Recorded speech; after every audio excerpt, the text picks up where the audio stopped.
Okay, so I have the cylinder head off the Jeep, and I've already cleaned the surface of the cylinder head, and I'll go over that a little bit more in the procedure I used when we go to set the head on. But before I do the head, one of the things that's easily exposed while the head is off and while the exhaust and intake manifolds are off is the freeze plugs on the side of the head. So the freeze plugs, or expansion plugs, or core plugs as they're called, are round metal plugs. And these are driven into the side of the engine. Now the ones from the factory on this motor are steel, and since it's a 95, so they're 25 years old now. They've been in this engine for 25 years, and they're made out of steel, so there may be some corrosion. So it made sense that now is a good time to do them. So we're going to take out the steel ones. We're going to put in brand new brass ones before we install the cylinder head. While it's easy to do, these are pretty inexpensive. I think it cost me around 15 or 20 bucks for all 5 of them, if even that much. I don't think it was that much. So it just makes sense to do them. In order to change them, I'm going to need a couple tools. So first tool is an inertial accelerometer, commonly known as a hammer. And then I'm going to use a pry bar. And the pry bar is different than a screwdriver in that this is blunted, and also it has an angle here. So I'm going to use this to drive the freeze plug in. So on the old freeze plug, I'm actually going to go right along in the surface, right along right here. And I want to drive it in. And when I do that, it's going to flip. And once it flips, I can either use the pry bar to grab it against the block and pry it out, or I'll use a set of channel locks and grab the lip. The block is here, and I will be able to pry it out. We don't want to leave this inside the engine because it'll cause a restriction for the cooling and can actually cause some superheating next to the cylinder. So we definitely don't want to do that. When it comes time to install them, I'm going to need to do a couple things. I'm going to need to use some emery cloth, which is a fine sandpaper with a cloth backing, to clean out where the freeze plug sits, because I want to get any corrosion and everything out of it. And then I'm going to take a very, very thin layer of silicone and put it on the freeze plug so that when I install it, if there's any scratches or any imperfections in the cast iron, I'm not going to get any coolant leaking through it. So again, a very, very small layer of silicone. I'll show you that when I do it. And to install it, when we install it, we can use what's called a freeze plug installation tool. So this comes with several different discs and their size for the freeze plug. I've already looked this one up, and you can see it has a lot of different angles to it. I can lock it at different angles. I can leave it loose. I've had to notch it a couple times to get clearance for different installations. And there's also an adapter I can put on the end of this if I want to use an air chisel, if it's something that I couldn't get a hammer in and use it. But we'll be using our hammer and driving this in. I can also take this off and just use the end of this, which I have a few times, and beat on that with a copper-headed hammer and use it and install it directly. But this allows us, when we're on the vehicle, to go up and install a freeze plug in an area where I can't get a straight shot at. And by rotating this around, I can change where the force is on the freeze plug so I can make sure it seats. And you can see this sticks out further than the freeze plug. So when this hits the block all the way around, I know the freeze plug's properly installed. So let's get started by knocking out a freeze plug.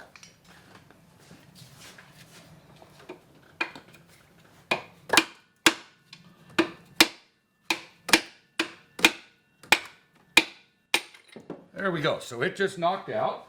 Get my fingers in here and kind of pull it so I can get the lip. And I'm going to use my pry bar and popped it right out. And so here's the freeze plug, and you see the corrosion on it. Not too bad. But again, you don't know. It only takes a little pinhole for these to start leaking. So it's well worth the time to knock all 5 of these out and reinstall them. So I'm going to go ahead and clean this one up, and then you can see what the installation is, and then I'll do all the rest of them. So I'm going to take my emery cloth, make sure the surface is dry, and I've already drained the block, otherwise it would have gotten a lot of coolant out. So while I had the head up, I actually used a tool to suck all the coolant out so I didn't make a mess. And I'm going to go in and clean this up.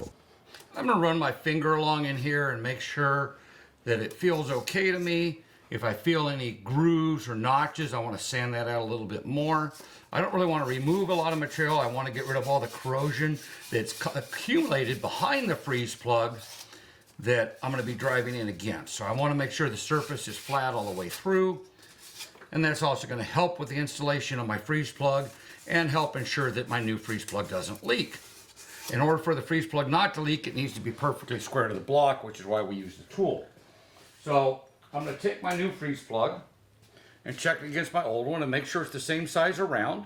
Now we do notice that the new freeze plug is slightly thinner than the old one. That's not uncommon.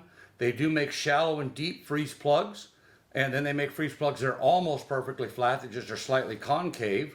And so here I have one that has a dish. It's enough, and if I look at the shiny surface where it actually sealed, it's about the same width as what I have here. So slightly different freeze plug design. The important thing I'm looking at is the diameter correct, and does it have enough surface to seal? And it does, so these are going to work just fine. Okay, so I'm going to use a little bit of ultra black silicone. So like I said, I don't need very much.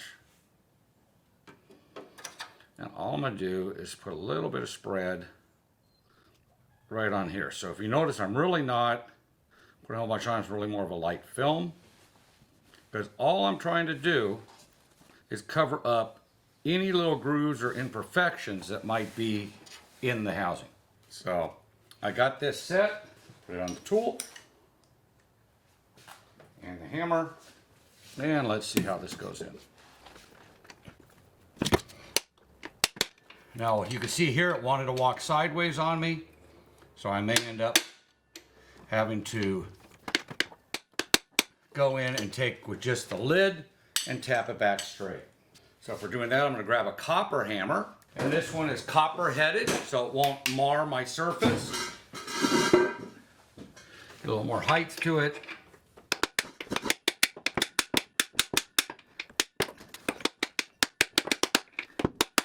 And you can see on the little GoPro, when it finally went, it went in real nice. So the idea is not to get it too cocked.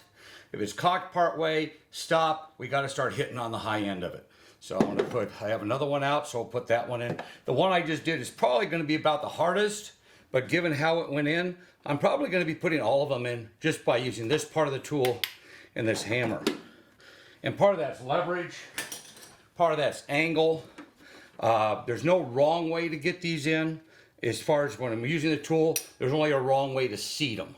So I've had before where I've had very little clearance, and I've had to use a big pry bar and actually use a pry bar to force the freeze plug in.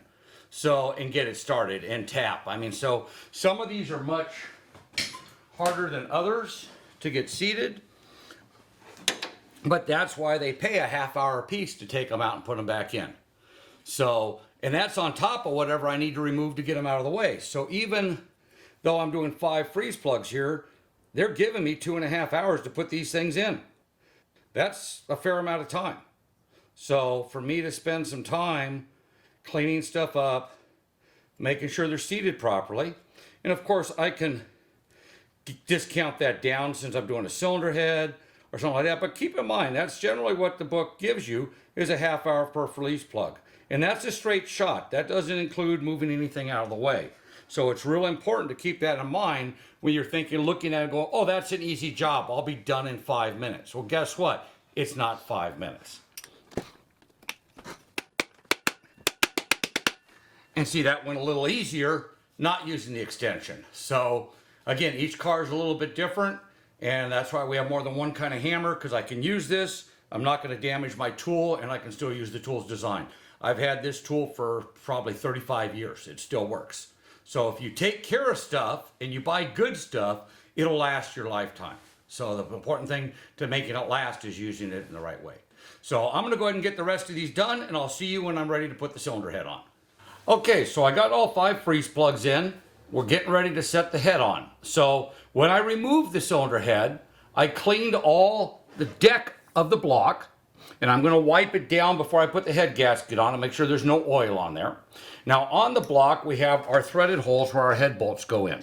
And as I'm putting this in, you see these all have a stop. This is what's called a blind hole. So blind holes, I need to use compressed air in a rag and get all the dirt and all the oil out of those holes. Because if I put a head bolt into one of those holes, I can actually crack the block and ruin the engine, or it'll torque down, but it's really not tight. It's just compressed on that oil, and eventually that oil will come up through the threads. I do have one hole right here that goes all the way down into my cooling system. So that bolt needs to be treated differently. I'm going to need to use a thread sealer on it. So I'm going to use, they make a thread sealer so I could wipe, if I didn't have it, I could wipe a little bit of the black silicone on it like you saw. But they do actually make what's called a thread sealer. So this is by Permatex, and this is actually made for sealing threads. So some manufacturers like GM, where most of the holes go into coolant passages, they actually spec this out by part number. So I have some thread sealer to use on just that one hole. I've already cleaned all these out, made sure there's nothing in there. I've also cleaned out my lifter bay, make sure everything's fine. So now the next step is, before I open the head gasket up, I want to take my old head gasket and I want to compare it to my new one. And I want to, before I even open the package, I want to lay it over it and see if I see any holes in my old head gasket that aren't there in my new head gasket. Because once I open it, they don't want to take it back. So everything looks the same there. So then what I'm going to do is I'm going to open it up. And if you notice, I didn't get crazy with tearing everything. Open it so I could slide it out. And now I'm going to take this and kind of just lay it over, not touch it, but lay it over and see if there's any holes in this gasket that are not in the other gasket. And they match up perfectly. So this gasket says top. This is a special Permatorque head gasket. So this is a better head gasket than I would have gotten in a head gasket kit.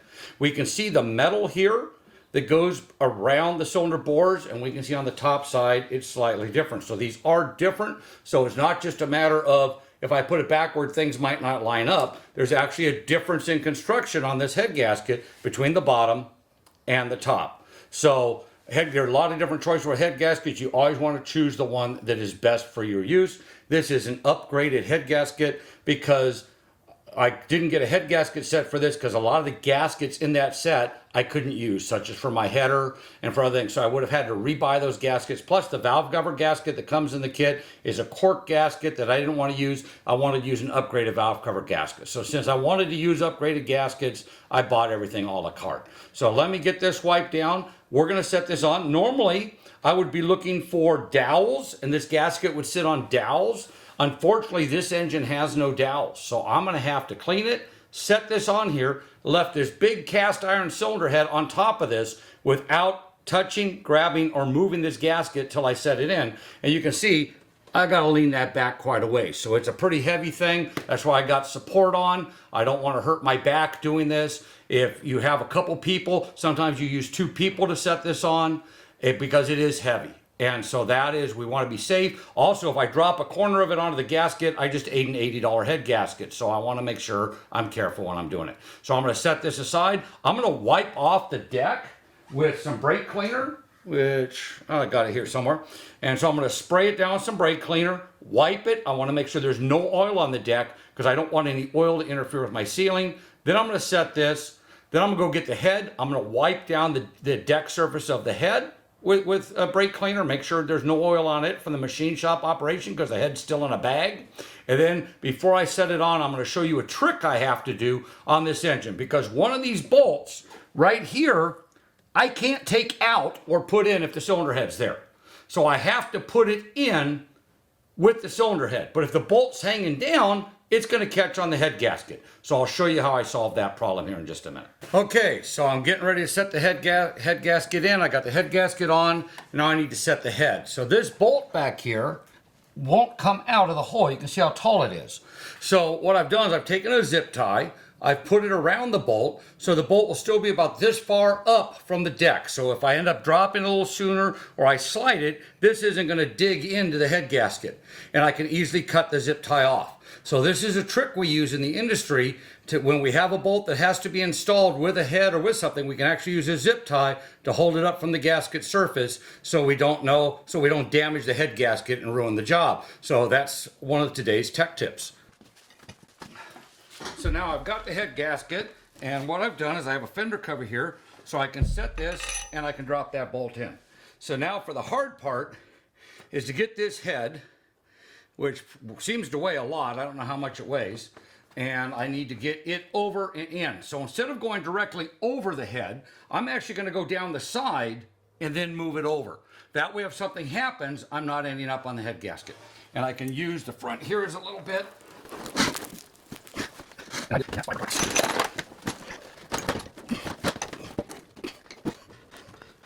The head's down, but I moved the gasket quite a bit. So I need to lift it up. Swing the gasket over a little at a time. Now I'm on a flat surface. Both of these are machined, So I can get a little bit of movement out of it. And then I need to try to lift the gasket, lift the head where I want the gasket while looking down the holes.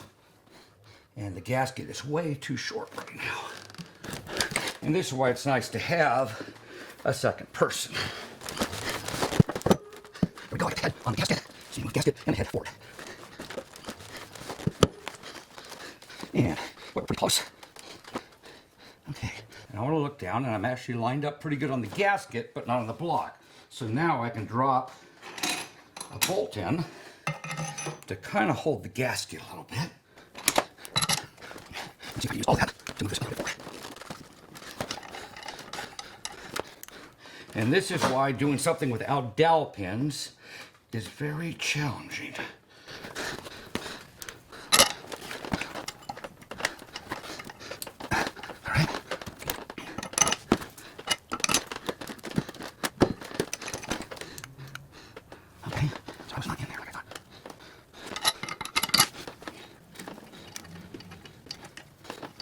Okay, I got one bolt started. So I got one started here. Now I need to get something a little diagonally started, and that'll center my head gasket up. So I lifted a little bit, rocked it, and it feels like it started. If you notice, I'm not using a wrench here. I'm not forcing anything down. So now I got two bolts, one here, diagonal to each other. So I'm not tightening anything till I get all the bolts started. But at least now I got the head gasket there. The big thing is, even though they're both flat, even though I lifted one end of it to try to move it, I didn't want to drag them both together. I was able to move it up and get it in. So as long as I didn't get any sharp creases on the head gasket, we should be just fine. It should torque. I should be good to go. Because what you don't want to do is tear the head gasket, which is always a risk. You saw those metal sleeves. If I caught one of them on the cylinder board, dragging it back and forth, I can actually tear that a little bit. Then the head gasket will be compromised, and we won't know that for a few hours till we're done putting this car together. Okay, so I got the head set on. I got the bolts kind of run down by hand. I haven't torqued anything yet. I had got the last bolt to put in. I got to put some thread sealer on it. One mistake I did make is with the amount of time this was off, I did not clean the threads back out on the one bolt hole that had coolant in it, so I had to run the bolt through it a couple of times to knock down the corrosion clean out before I put the thread sealer on. I did clean up all the bolts on the wire wheel to get all the buildup off of them and get all the corrosion and stuff off the seating surface, but I did neglect to do that. The other thing I didn't mention when I was putting the head on that I meant to, I don't know if you noticed, but none of the pistons were top dead center. I'd walked the engine, I'd gone to top dead center on number one, and then moved the crankshaft back a little bit so all the pistons were down.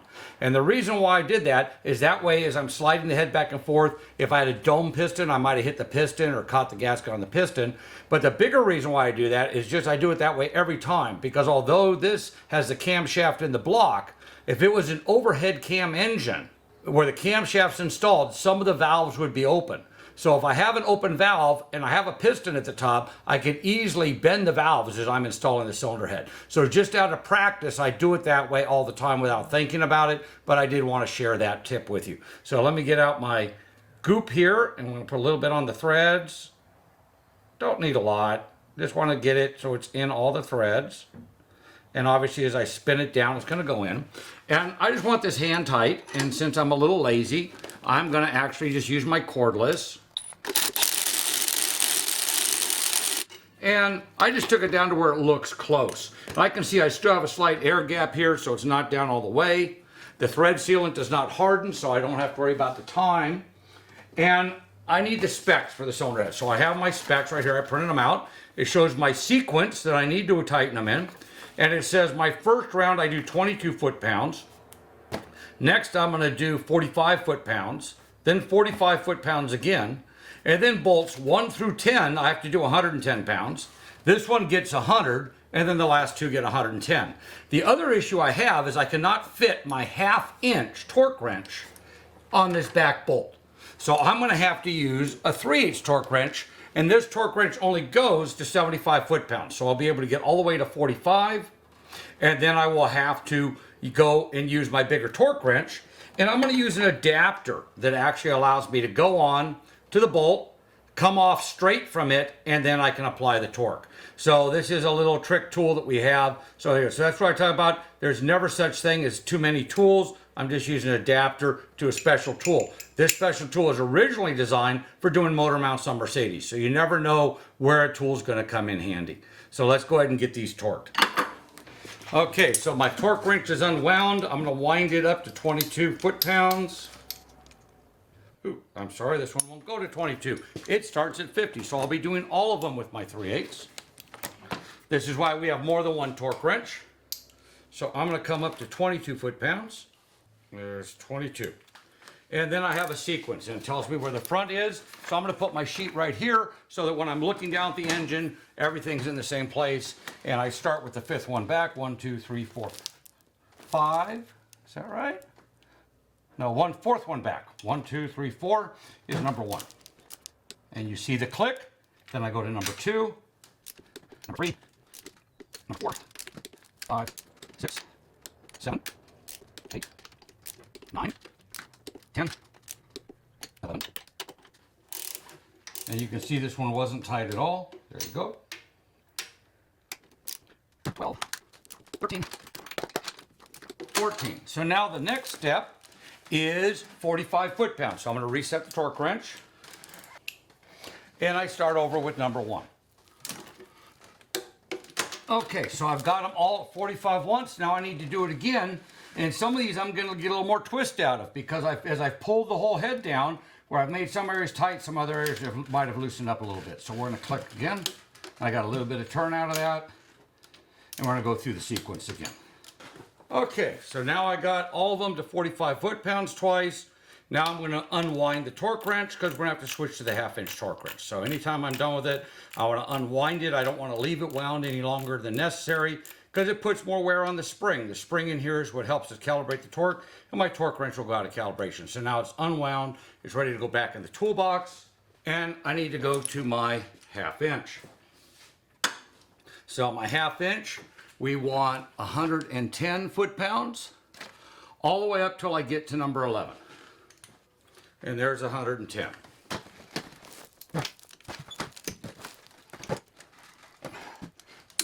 And you can see there's a big difference between 45 and 110. You also notice I'm putting my hand over here to keep this straight. I don't want this to walk sideways on me. That can round out the bolt. It'll also affect the torque.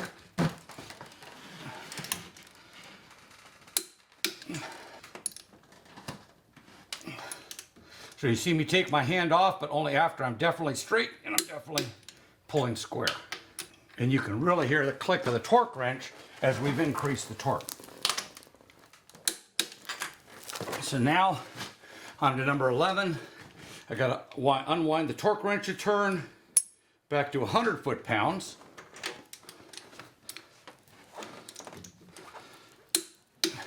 And then I got to go back to 110 now. So now I need to do this troublesome one. I can't fit this in here. And even if I take the socket off, I still can't fit it in there. Just a little bit short, I think. Or a little tall, I should say. Yep, so I still can't get that in there. I could try using my adapter with a 3/8 socket, but you can see it actually is taller, so that's not going to help me. So we're going to use this.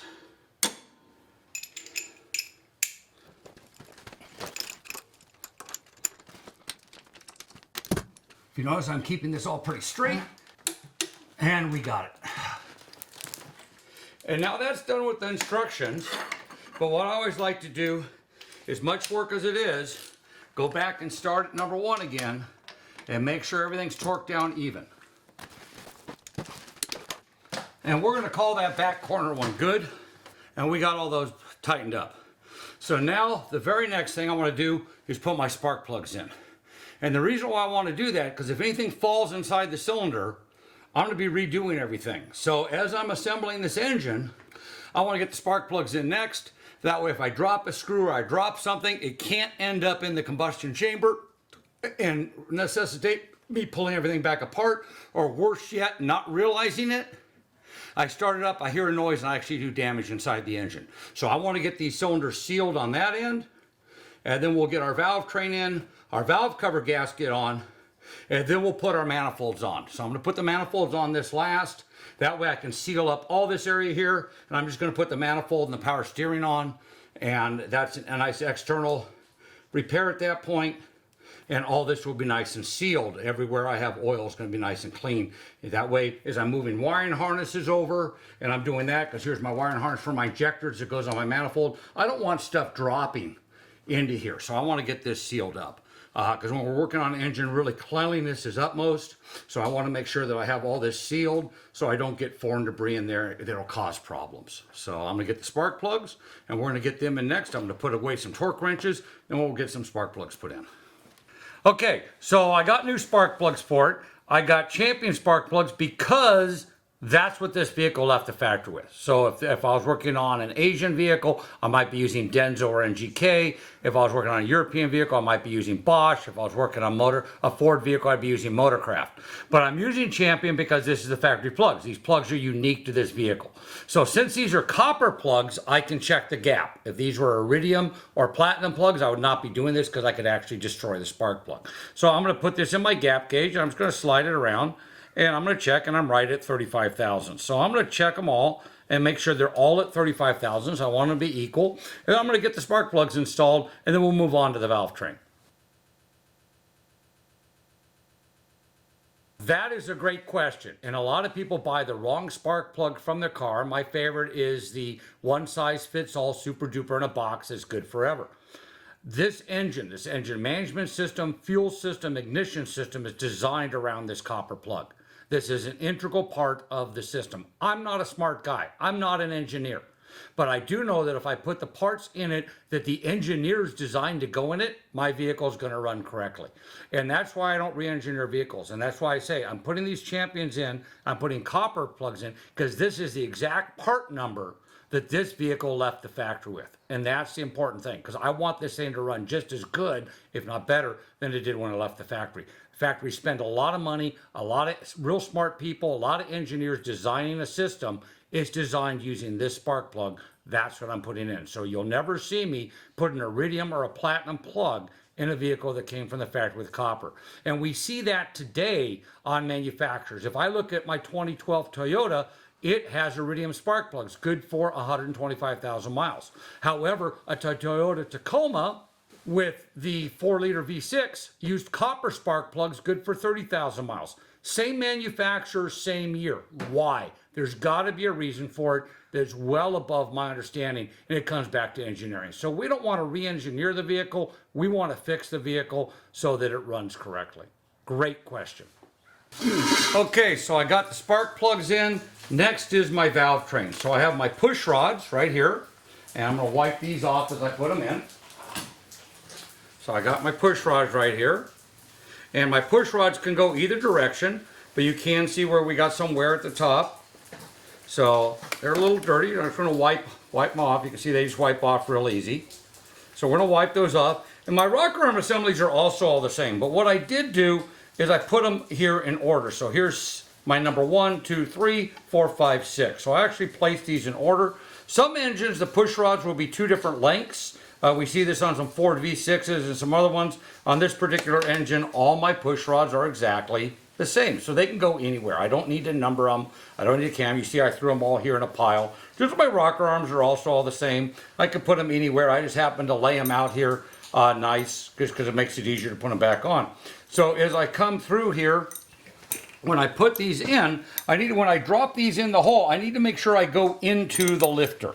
If I don't go into the lifter, then it won't work properly, won't tie properly. Plus, we have oil that comes from the lifter into here, up through the push rod, out here, and that's what lubricates the valve up here, because I don't have any other oiling up here. So it's just the oil coming through this hole, through the hole in the end of the rocker arm, and it sprays oil up here, and that's what lubricates all of this. So I'm going to drop these in. And you can feel them when they get there, and I'm using the flashlight here just to make sure.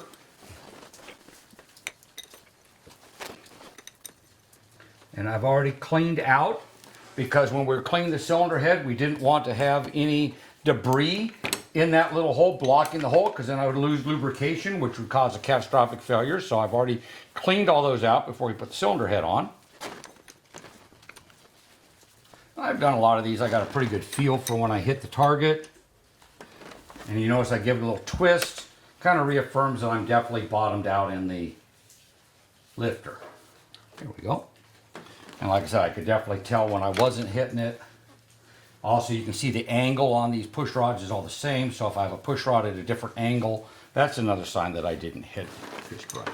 Now, some of these may be a little higher than others, depending on the position of the camshaft or whether it's forcing the valve open or not.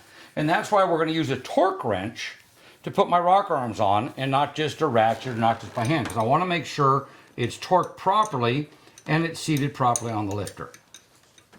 And you see right here how it drops off. If I hit it just right, there we go, and now I'm in the lifter. So you can get a pretty good feel. It doesn't hurt to go back with a flashlight and make sure they're all in. And certainly if you haven't done it before, you definitely want to check them with a flashlight. So I'm going to take a look down and make sure I got them all right in where I am.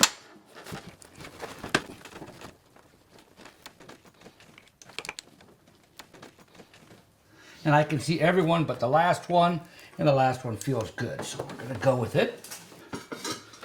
Now I'm going to take my rocker arm assemblies, drop them right on here, make sure they're in the holes. We're going to run that down. And I'm going to do that with all of them. Now you got to make sure you take these down even, because you can actually break the bridge here. And then you'll have some really neat noises when the engine runs. So I got them all started. Now I can sit here and spin them all down by hand. I could use a ratchet, or I could use a cordless, but I don't really want to apply any real torque on them when I spin them down. So it's a matter of how much time I want to spend doing it. I'm going to go ahead and run it lightly down with the cordless. And again, the idea is to save time, not actually torque. The spec on these is only 21 foot-pounds. There you go. So now I can torque these with my torque wrench, set it to 21 foot-pounds, which is what the spec is according to the paperwork. And I can just start at the front and work my way back. And you can see I definitely didn't have it anywhere close to torque here. I just want to save a little time running them down. And before I torque that one, I'm going to seat this one. If I torque one all the way and click it, and the other one's not seated, I'll actually break the bridge. So we want to make sure, even you can see I'm actually pushing a valve down here. We're opening up a valve. There we go. Click, click. I'm going to do the same thing on the next bridge. And you see I'm not taking it to the point of click, just to the point of snug. I want them both brought down nice and even. Now, click, click. Okay, so they're all clicked. My valve train's all in place. So I'm going to do something here that I wouldn't normally do. Normally I'd put the valve cover on here, and then I'd put oil in it as soon as I put the valve cover on. What I'm going to do here is I'm actually going to put some oil in it ahead of time. I already got a new oil filter on it. I've already drained all the oil. And that way I can crank this over with the valve cover off and show you the lubrication coming up, and also show you how the valve train works. And I think that might be beneficial for you to conceptualize what's happening when the camshaft is pushing on the lifter, which is pushing on the push rod, and moving the rocker arm to open and close the valve. So I'm gonna give me a minute, I'll get some oil in this thing, and then we'll walk this over and take a look at it. Okay, so I put some oil in here. I have a remote starter connected, so I can move this and we'll watch. And you can watch and you can hear it making compression.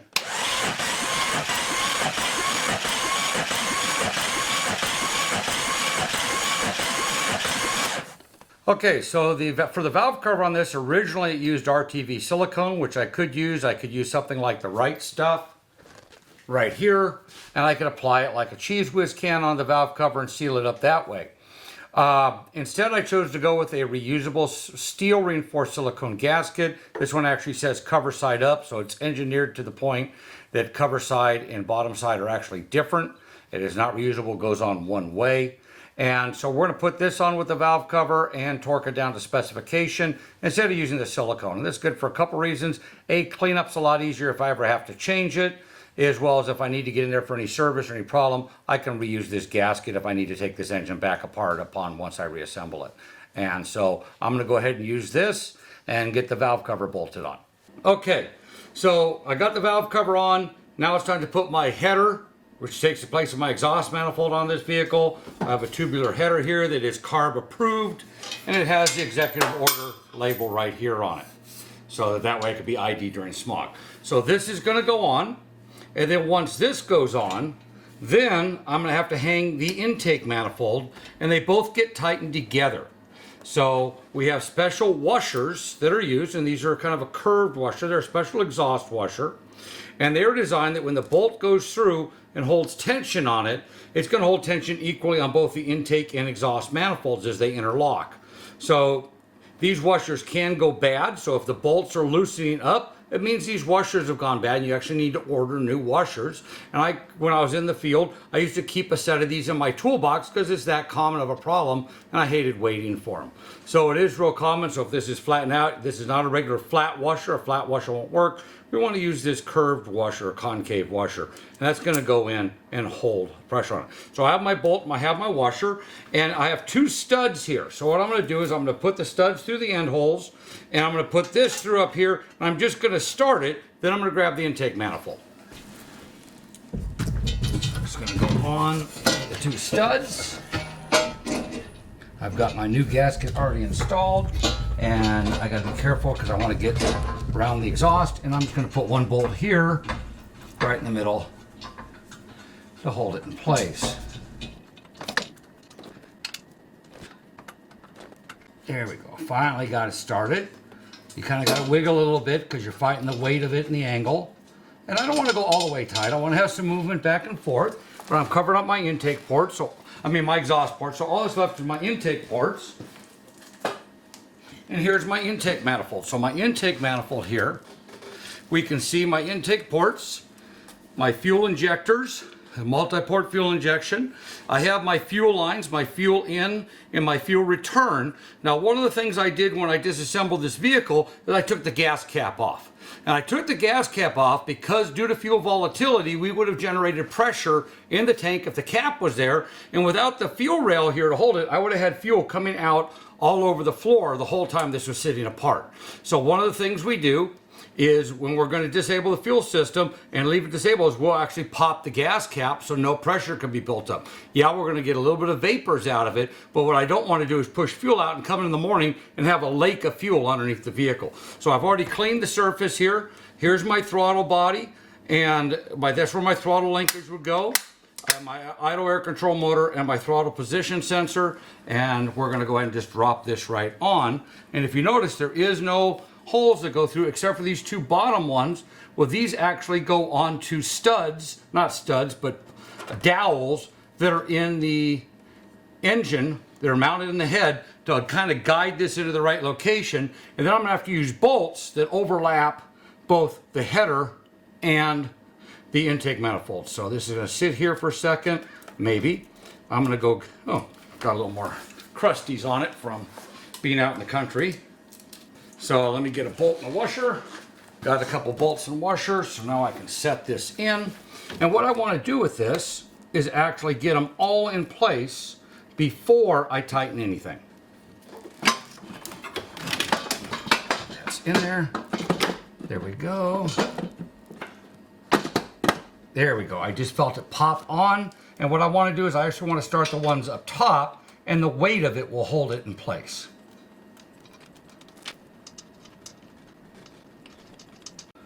Now this assembly, just like my cylinder head, has a specific torque sequence.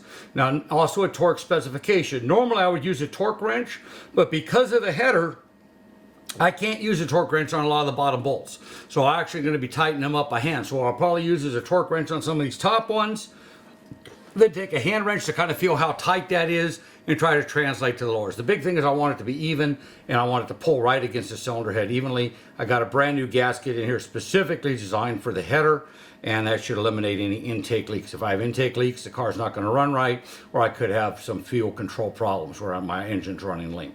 So let's go ahead and get this bolted up, and then we'll start putting on our fuel system, which I have right here. So this will connect up. It has to be bolted onto the bracket, and so we have quite a few different things that have to go onto this intake. So I'm going to get started on putting that together.